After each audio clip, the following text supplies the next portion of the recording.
Hello दोस्तों, आप सभी का स्वागत है आपके अपने यूट्यूब चैनल सोम अकेडमी पर। दोस्तों, यूपी बीएड एंट्रेंस एग्ज़ाम की क्लासेस चल रही हैं और इसी क्रम में आज की नेक्स्ट क्लास हम लेकर आपके सामने हाजिर हैं।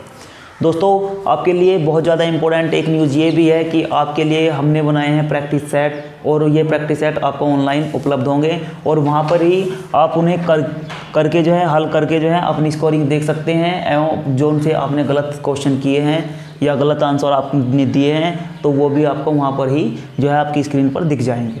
दोस्तों, इसके लिए जो है आपको जाना होगा हमारे वीडियो के डिस्क्रिप्शन में, और डिस्क्रिप्शन में जाकर जो है उस लिंक पर क्लिक करना होगा। सीधे आप जो है हमारी साइट पर पहुंच जाएंगे सोम अकेडमी पर, और वहां से जो आप जाकर जो है इन टेस्टों को दे सकते हैं बिल्कुल मुफ्त में, फ्री में। तो दोस्तों ज़रूर जाइए, क्योंकि उससे जो है आपका जो प्रैक्टिस होती है वो बढ़ जाएगी। और यदि आप कुछ भी पढ़िए, कहीं से भी पढ़िए, लेकिन प्रैक्टिस सेट देना ज़रूरी है। उससे आपका टाइम भी एडजस्ट हो जाता है और आपकी जो है रिवीजन भी अच्छा होता रहता है, और आपकी तैयारी का आपको मालूम होता रहता है कि हमारी तैयारी कितनी हुई है। तो दोस्तों, आज के चैप्टर में हम बात करेंगे संविधान के भागों के बारे में। तो मैंने आपको जो है बता दिया था पहले भी कि संविधान के कुल गणना की दृष्टि से हम बात करते हैं, तो संविधान के भागों की गणना की दृष्टि से तो संविधान के कुल भाग थे 25, और यदि मूल संविधान की हम बात करते हैं तो भाग कितने थे 22, और यदि हम तीसरा कहते हैं कि वर्तमान में संविधान में कुल कितने भाग हैं तो 26 हो चुके थे, परंतु एक डिलीट होने के कारण जो है आपका 25 रह गए हैं। दोस्तों, ये थी आपकी एक बिल्कुल बेसिक नॉलेज। और दोस्तों, यहाँ पर हम केवल उन्हीं भागों के बारे में मैं बता दूँ कि 25 के 25 भाग या 22 के 22 भागों के बारे में यहाँ पर डिस्कशन नहीं करने वाले हैं। हम केवल उन्हीं भागों के बारे में डिस्कशन करेंगे जो आपकी बीएड की एंट्रेंस एग्ज़ाम के लिए बहुत ज़्यादा महत्वपूर्ण हो सकते हैं। तो यहाँ पर हम बात करते हैं भाग 1 से लेकर। भाग 1 क्या है? भाग 1 है संघ एवं उसके राज्य। क्या है? भाग 1 संघ एवं उसके राज्य। दोस्तों, बात यदि संघ एवं उसके राज्यों की बात करें तो यहाँ पर आपका विस्तार से दिया गया है 29 राज्यों के बारे में और 7 केंद्र शासित प्रदेशों के बारे में। 7 केंद्र शासित प्रदेशों के बारे में। दोस्तों, यदि किसी राज्य का गठन करना है या फिर उसकी सीमाओं में परिवर्तन करना है या नए राज्य को यहाँ पर सम्मिलित करना है, तो इसमें भारतीय संविधान के भाग 1 में संशोधन किया जाएगा, और यहाँ पर संशोधन करके उस राज्य का नाम में परिवर्तन, सीमा में परिवर्तन, या राज्य का गठन या नए राज्य का सृजन, सभी जो है वो भाग 1 में आपका आता है। यदि हम यहाँ पर इसके अनुच्छेद की बात करते हैं तो 1 से 4 अनुच्छेद तक इसके अंतर्गत आते हैं। नेक्स्ट को भाग की बात करते हैं 2, यानी कि नागरिकता। नागरिकता क्या है? सिटीजनशिप इंग्लिश में बोलेंगे।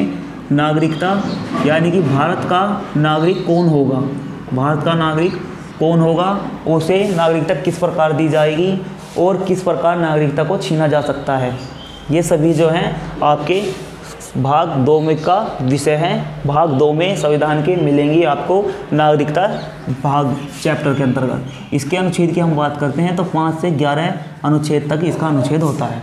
नेक्स्ट बात करते हैं भाग 3। ये भाग जो है आपका संविधान की दृष्टि से और आपकी परीक्षा की दृष्टि से भी बहुत ज़्यादा महत्वपूर्ण है। भाग 3, क्योंकि लगातार देखिए भाग 3 का पहले मैं आपको नाम बता देता हूँ, तो इसका नाम है मूल अधिकार। इंग्लिश में इसको बोलते हैं फंडामेंटल राइट्स। देखिए, मूल अधिकार क्या है? राज्य के विरुद्ध नागरिक को अधिकार। यदि राज्य स्वेच्छाचारी ना हो, इसके लिए जो है हमें संविधान बनाने वालों ने कुछ मूल अधिकार दिए हैं नागरिक को, कि वे मूल अधिकार कौन से हैं, क्या है, तो उसके बारे में जो हम पढ़ते हैं, जानते हैं अपने अधिकारों को, तो वो आता आपका भाग 3 मूल अधिकार। यहाँ पर अनुच्छेद की हम बात करते हैं तो 12 से 35 तक मूल अधिकार दिए गए हैं। मूल अधिकारों की कुल संख्या 6 है। पहले 7 हुआ करती थी, परंतु एक जो है हटा दिया गया है। अब वर्तमान में जो है इनकी संख्या 6 है। मूल अधिकार चैप्टर हमें पढ़ना जरूरी है, क्योंकि परीक्षा की दृष्टि से बहुत ज़्यादा इंपॉर्टेंट है, और जहाँ पर भी संविधान पूछा जाता है वहाँ पर मूल अधिकार से एक क्वेश्चन जरूर पूछा जाता है। नेक्स्ट बात करते हैं हम किसकी? भाग 4 की। भाग 4 में क्या है आपका? नीति निर्देशक तत्व। नीति निर्देशक तत्व। नीति निर्देशक तत्व क्या होते हैं? नीति निर्देशक तत्व ये होते हैं कि किस नीति से संविधान बनाने वालों ने कुछ नीति निर्देशक, यानी कि सरकार को नीति बनाने के लिए कुछ मार्गदर्शन किया है, तो वो मार्गदर्शन आपका आता है काय में, किस चीज़ में, भाग 4 में नीति निर्देशक तत्वों में। और इनकी संख्या यदि हम बात की जाए अनुच्छेद 36 से लेकर 51 तक भारत के नीति निर्देशक तत्व दिए गए हैं भारत के संविधान 4 में, भारतीय संविधान के भाग 4 में। भाग बात करते हैं हम भाग 5 की, तो भाग 5 में क्या है, इससे पहले हम बात करेंगे 4 कै की, भाग 4 कै। इसके अंतर्गत क्या दिया गया है, इसके अंतर्गत दिया गया है आपके मूल कर्तव्य, मूल कर्तव्य कहाँ दिए गए हैं आपके भाग 4 के कै में। यदि इसके अनुच्छेद की हम बात करें तो अनुच्छेद इसका होगा 51 कै, 51 कै इसका अनुच्छेद होता है। और देखिए इन दोनों में आपको डिफरेंस करके रखना है, मूल अधिकार और मूल कर्तव्य में, क्योंकि ज़्यादा मिस्टेक बच्चे जो करते हैं वो देखने में को मिलता है, तो मूल अधिकार मूल कर्तव्य में कर बैठते हैं। तो दोस्तों मूल कर्तव्यों की हम यदि बात करते हैं कि ये कहाँ से लिए गए हैं, तो ये आपका लिए गए हैं रूस के संविधान से। रूस के संविधान इसका जो है प्रमुख स्रोत है। नीति निर्देशक तत्वों की यदि हम बात करें कि नीति निर्देशक तत्व कहाँ से लिए गए हैं, तो ये आपका आयरलैंड के संविधान से लिए गए हैं। कहाँ से? आयरलैंड के संविधान से। भारतीय संविधान में कुछ चीज़ें जो हैं बाहर के संविधान से ली गई हैं, तो वो आपको जो है ध्यान रखना है, क्योंकि इस तरीके का भी क्वेश्चन संविधान के अंतर्गत पूछा जाता है। तो इन्हें आप यदि पढ़ते समय बार बार रिपीट करते रहेंगे तो इसमें जो है आपको आसानी होगी याद करने के लिए। यदि हम मूल अधिकारों की भी बात कर लेते हैं कि मूल अधिकार कहाँ से लिए गए हैं, तो मूल अधिकार आपका अमेरिका के संविधान से लिए गए हैं, अमेरिका के संविधान से लिए गए हैं। और अमेरिका का संविधान से हमने लिया है, लेकिन अमेरिका का संविधान मूल अधिकार का मूल नहीं है, मूल इसका क्या है? ब्रिटेन का संविधान। यानी कि इसका जन्म कहाँ हुआ है मूल अधिकारों का, तो वो ब्रिटेन के संविधान से हुआ है। नेक्स्ट बात करते हैं भाग 5 की, तो यहाँ पर आपका संघ के बारे में दिया गया है। संघ मतलब केंद्र सरकार, यानी कि राष्ट्रपति, प्रधानमंत्री, लोकसभा, राज्यसभा, इन सभी के विस्तृत वर्णन जो किया गया है वो आपका भाग 5 में किया गया है। भाग 5 की हम बात करते हैं अनुच्छेदों की, तो इसके अनुच्छेद आपके जो स्टार्ट होते हैं वो आपके 52 से 151 तक इसके जो है अनुच्छेद दिए गए हैं। नेक्स्ट बात हम करें तो भाग 6 की, भाग 6 में जो है आपका संघ, यहाँ पर आपका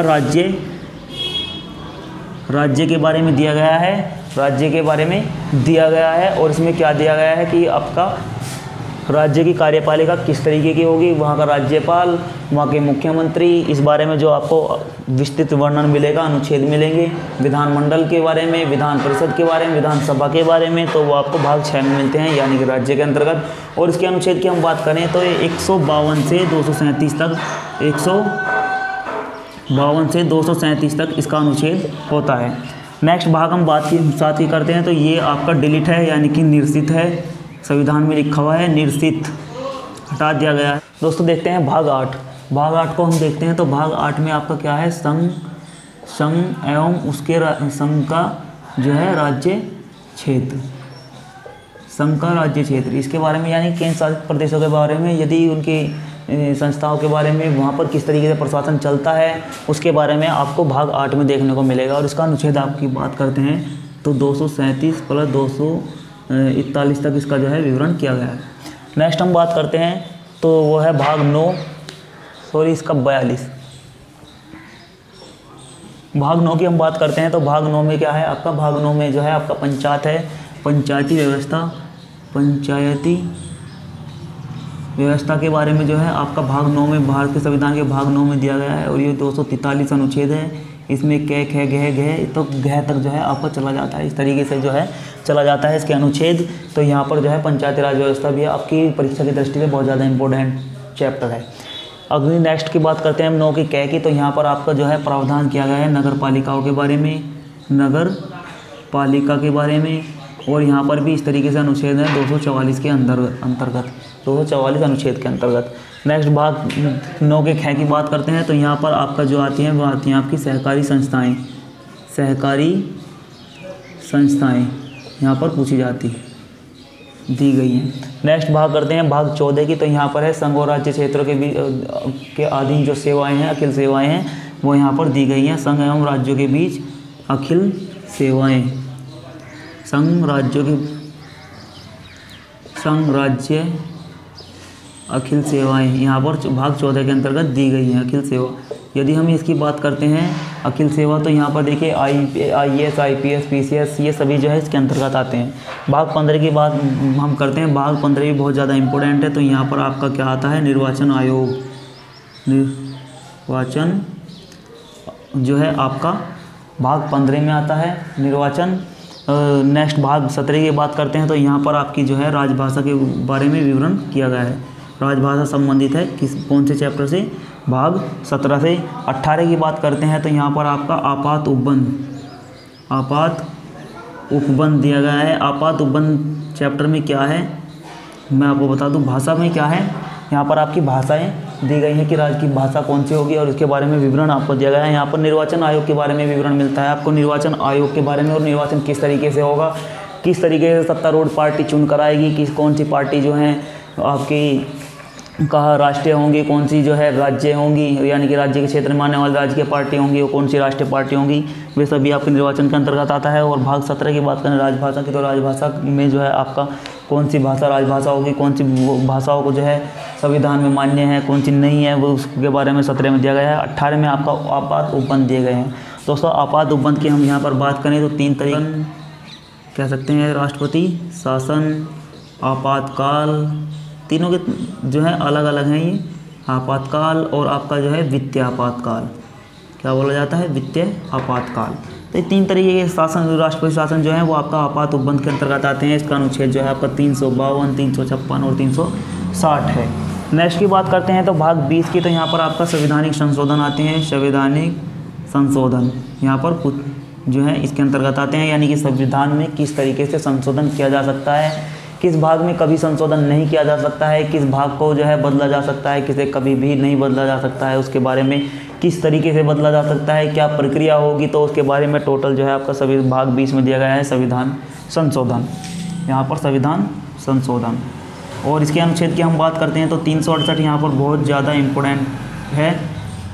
दोस्तों यदि हम यहाँ से अनुच्छेद याद कर लेते हैं बहुत इम्पोर्टेंट भाग के अनुसार, जिस तरीके से मैं आपको एक उदाहरण दूंगा कि निर्वाचन आयोग 324, राजभाषा 243, आपात उपबंध 352, 356 और 360। यहाँ पर आपातकाल, राष्ट्रपति शासन और वित्तीय आपातकाल, संविधान संशोधन 368। इस तरीके से ये बिल्कुल डायरेक्ट वाले अनुच्छेद जो होते हैं यही अक्सर आपकी परीक्षाओं में पूछे जाते हैं और यही आपकी परीक्षा के लिए इम्पोर्टेंट होते हैं। दोस्तों यहाँ पर हमने वे सभी भाग आपको बताए हैं जो परीक्षा की दृष्टि से आपके इम्पोर्टेंट हो सकते हैं। तो हम उम्मीद करते हैं कि वीडियो पसंद आई होगी। वीडियो पसंद आई है तो वीडियो को लाइक और चैनल को सब्सक्राइब